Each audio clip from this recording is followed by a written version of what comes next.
Hey everybody, it's Rebecca and it is day 1 of week 30. So excited. 10 or less short weeks away. Went to the doctor yesterday. Everything looks good. The nurse was looking for his heartbeat and he kept kicking and moving around. And one time he kicked directly on the little Doppler thing that they use, so that was funny. The doctor came in and, asked me the usual questions and measured my uterus and was talking a little bit, and then he said, let me go check on something. So, okay. I thought that he was going to get the results from, the urine sample that I first leave to check for sample or sugars and stuff. Sorry, Giovanni's chewing on something in the background. So we were in there reading magazines, cutting up, AJ and I, and then the nurse came in and said, did you do your ultrasound yet? I'm like, no. Kind of freaked me out a little bit because last time we were there we asked, when are we going to get another ultrasound, because those are the best. And he said probably not till 36 weeks, so it freaked us out a little bit.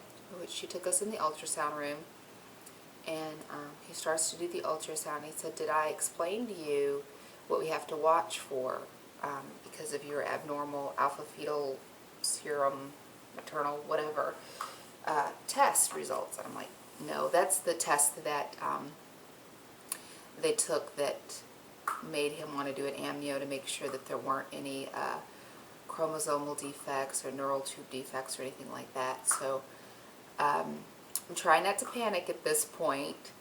And, he's talking, and come to find out he had a lady not too long ago that was 39 and had an abnormal result, as she ended up with some hypertensive complications in her pregnancy. She was fine and the baby was fine and everything, but that sparked him to want to keep closer eye on me. I am 36, so I'm considered in a higher risk category anyways, plus being post gastric bypass and then having that abnormal result is, it's just something that he wants to keep an eye on. He said usually, like toxemia, preeclampsia, stuff like that is what they want to watch for in someone of advanced maternal age. I hate that term. But, so, he measured and everything looks good. AJ has a theory that when the doctor measured my uterus that it wasn't as big as it should be, or it hadn't grown as much as it should have since the last time, and that's what sparked him to want to do the ultrasound. And AJ's a pretty smart guy.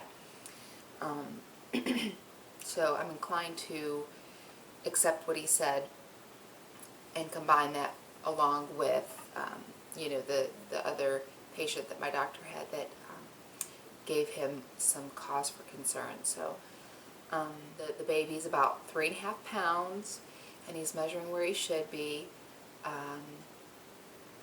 I asked him, I said, we've joked around about inducing me on the 30th, or that we're having the baby on the 30th no matter what. I said, but seriously, if I haven't had the baby on the 30th, what are the chances that you could induce me? And he said, well, as long as, everything's favorable, the baby's healthy, he's in place, your cervix is softening, and, everything, you are inducible, then anytime after 39 weeks, I'll induce you if you want it. So I said, good, because that's what we're planning on.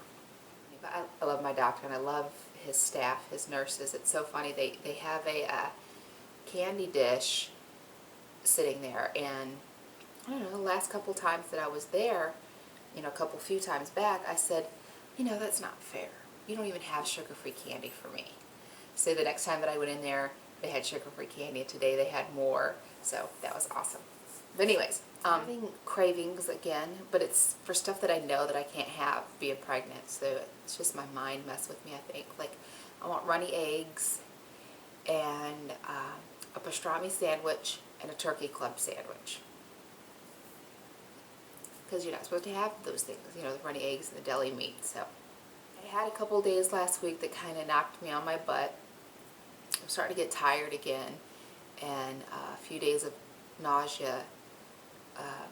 Not nearly as bad as the first trimester, but we went to the support group meeting last night for post-gastric bypass, and it was a good meeting. We were talking about things that keep us motivated and focused, and we talked about some of our non-scale victories that we've had.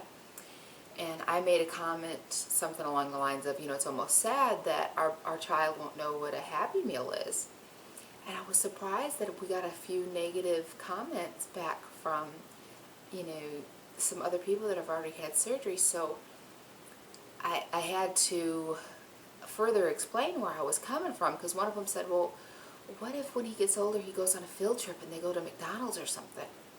I'm like, then I guess he'll order what he wants to eat. So then I understood that they just don't get where I'm coming from. So I had to explain that it's not that we're going to forbid him to have Happy Meals. It's just not going to be part of our normal routine. So if we have a birthday party for one of his friends and they're having it at McDonald's, we're not going to keep him home because it's at a fast food restaurant, or, take him a tofu burger and apple slices. It's just that it's not going to be part of our lifestyles. Like when I was little, if we would go to the doctor's, it was tradition afterwards that I would get to go to McDonald's afterwards. Nothing wrong with that. It's just, that was our treat. But since AJ and I are living a healthier lifestyle, that won't be part of our lifestyle. And, we've commented several times that we're glad that we've both had the surgery before we had a baby, so that we can start right from the beginning with a healthy food life for our child. Ideally, I'm sure we won't be perfect, but so that's where we're coming from.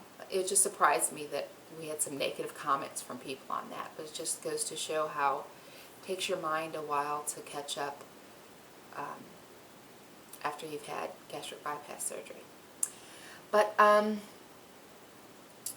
see. Oh, I asked the doctor because I wasn't sure what their official weight was for me when I first started going. So I asked them, because they're always pleased with my amount of weight gain and at the rate at which I'm gaining it. And I asked him yesterday, and I was 167 at 6 weeks, and I'm 187 now at 30 weeks. So he's pleased with that. So it's weird watching the scale go down for so long and then watching it go up and trying to tell yourself that it's okay.